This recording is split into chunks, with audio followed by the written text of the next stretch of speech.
mul on mingisugune plokk ette tulnud nende videode tegemisel, kus ma lihtsalt jutustasin a la, kuidas ma ettevõtjaks sain, mis ma seda tegin, sest kliendid, teie seal, te mäletate seda, mida ma olen rääkinud. Ja siis, kui keegi mainib mingit video, mille sisu võis olla umbes aasta-2 tagasi, siis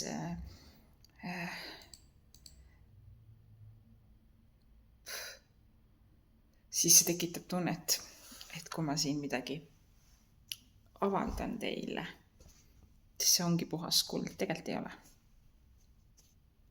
Ei ole. Ja siis ma ei julgegi enam postitada. Ei ole.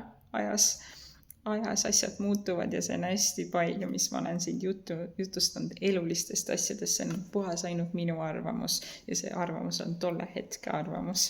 Nii et väike plokk on, aga ma natukene nagu on kahju, et ma ei taha enam teha lihtsalt jutustavaid videosi, et te tunneks, et te õpiksite tundma mind enne juba seda, kui sa minu juurde nägemiskontrolli tuled, on ju.